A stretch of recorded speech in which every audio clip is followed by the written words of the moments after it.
It's one of the greatest success stories in space exploration.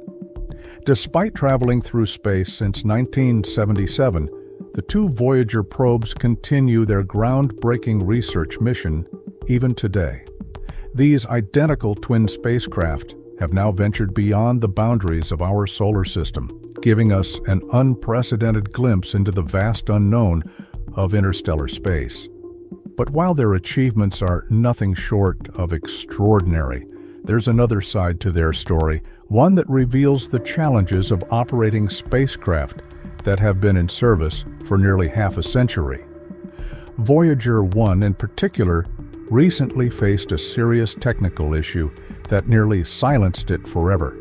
For a moment, it seemed like we might have to say a final goodbye to the legendary probe. A critical malfunction threatened to cut off communication, putting an end to its historic journey. However, NASA engineers managed to breathe new life into the aging spacecraft through an extremely risky maneuver. While this fix bought some time, the reality is that the longest-running space mission in history is slowly approaching its inevitable conclusion. Nearly 50 years in the harsh environment of space has taken its toll.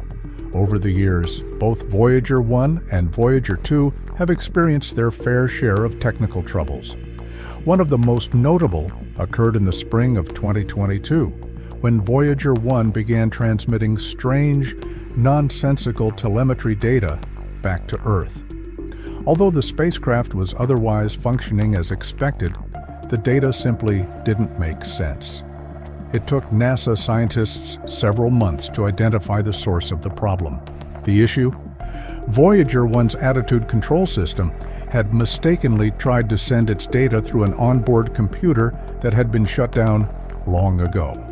While experts were unable to determine why this happened, they did manage to redirect the data back to a still-functioning computer using the Deep Space Network's powerful radio antennas.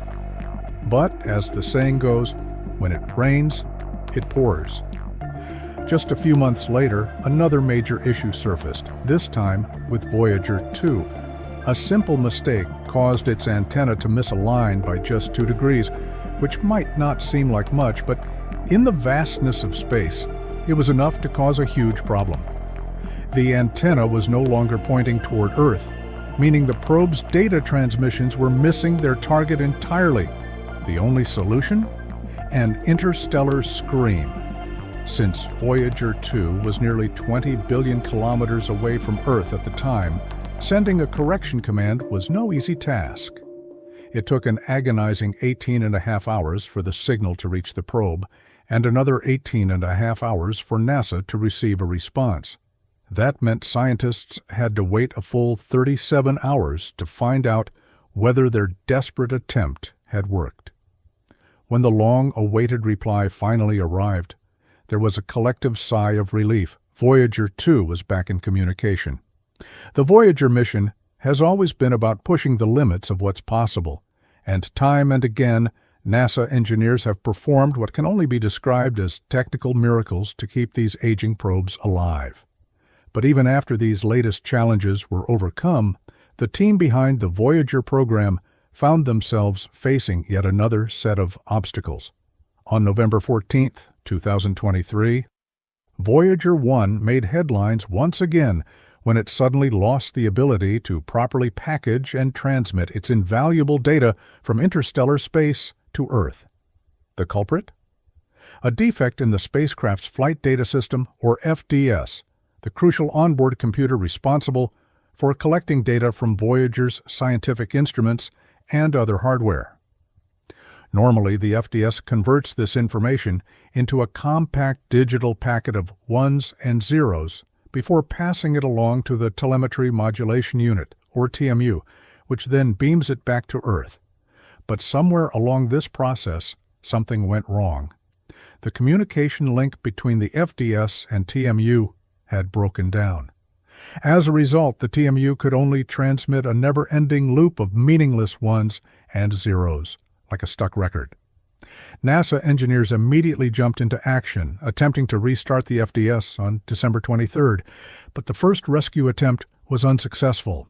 It seemed like Voyager 1 had finally reached a point of no return. Some experts even admitted that it would take nothing short of a miracle to bring the ancient probe back to life. And yet, miracles do happen.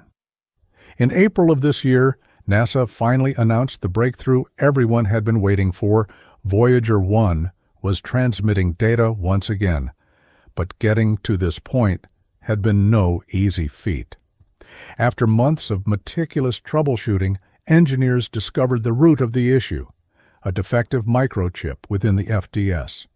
This chip contained a critical piece of program code that verified and processed the data before transmission. With the chip damaged, the only way to restore Voyager 1's functionality was to relocate the missing program code and store it elsewhere in the onboard computer. However, there was one major obstacle. Storage space on Voyager 1's outdated systems was extremely limited.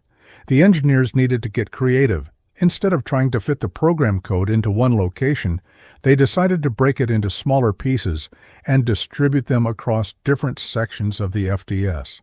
But this required an entirely new approach. Every reference to the original storage location had to be rewritten, and additional script lines had to be inserted to guide the onboard computer through the fragmented code. Finally, after months of planning and execution, the updated code was transmitted to Voyager 1, and soon after, the probe responded with the long-awaited technical data.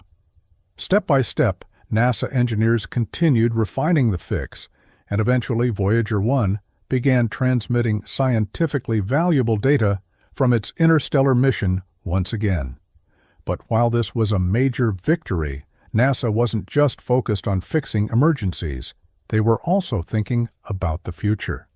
To extend the lifespan of the Voyager probes for as long as possible, the team implemented a series of energy-saving measures. One of the most notable changes was the shutdown of a backup system designed to absorb voltage fluctuations. By turning it off, NASA was able to redirect its reserved power to Voyager's scientific instruments, ensuring they remain operational for as long as possible. However, not all problems can be solved with clever workarounds. One looming issue that engineers have yet to fully address is the state of Voyager 1's fuel lines. After nearly 5 decades in space, the lines have become so clogged and aged that they pose a serious risk to the probe's stability, and unfortunately, there's no simple fix for this particular challenge. The decision was made to turn off one of Voyager 1's main heating units, a choice that was not taken lightly. The spacecraft depends on small positioning thrusters to keep its antenna precisely aligned with Earth, ensuring that data can be transmitted across billions of kilometers. These thrusters rely on liquid hydrazine fuel, delivering tiny bursts of thrust lasting only a few milliseconds at a time. But after nearly 50 years in space, even these reliable components have suffered the effects of age. When Voyager 1 first launched on September 5, 1977, it was equipped with 3 sets of thrusters, 1 for course corrections and 2 for attitude control. However, as the years passed, wear and tear forced NASA to adapt. By 2002, deposits in the fuel lines had clogged the first set of positioning thrusters, leading engineers to switch to the second set. But this was only a temporary solution.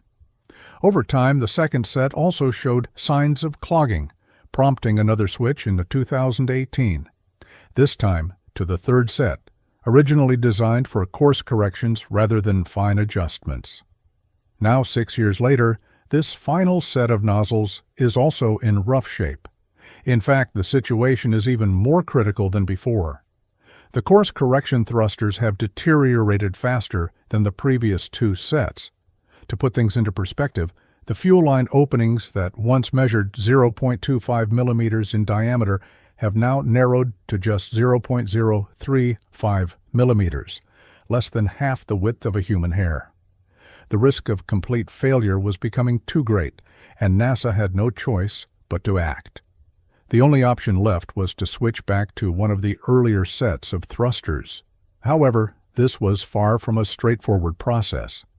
Due to Voyager 1's dwindling energy supply, even the smallest power adjustment could jeopardize the probe's survival. Restarting the deactivated thrusters required preheating them, but the limited power available meant that something else had to be shut down to make this possible. This presented NASA with a difficult dilemma. Every remaining system on Voyager 1 is essential, and shutting down any one of them could have irreversible consequences. If the scientific instruments were powered off, there was no guarantee they could be turned back on. After weeks of careful deliberation, engineers determined that the least risky option was to deactivate one of the main heating units. And so, with a calculated risk, the plan was put into action. On August 27, 2024, the shutdown was initiated, lasting for an hour while the nozzles preheated. To the NASA scientists monitoring the process, those 60 minutes must have felt like an eternity, especially knowing that every message sent to Voyager 1 takes about 22.5 hours to travel one way. But when the long-awaited response finally arrived, there was a collective sigh of relief. The thruster swap was a success. Voyager 1 could once again properly align its antenna with Earth and continue transmitting data. However, this victory comes with an expiration date.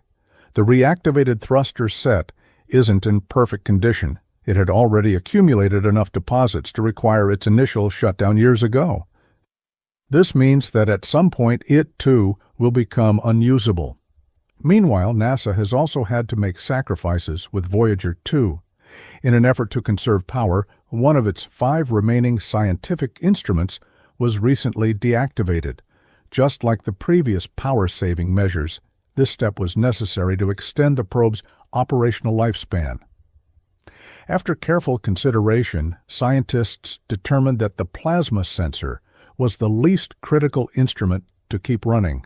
As a result, its scientific use is now a thing of the past, but will this create significant gaps in Voyager 2's future data collection? Fortunately, the answer is no. The plasma sensor was originally designed to measure solar wind particles, meaning it was oriented toward the Sun. However, since Voyager 2 has long since entered interstellar space, the direction of plasma flow has reversed. Particles now move toward the Sun instead of away from it. This essentially rendered the plasma sensor ineffective, making its shutdown a logical choice. Luckily, Voyager 2's plasma wave subsystem remains active, ensuring that scientists can still detect plasma currents and turbulence in interstellar space.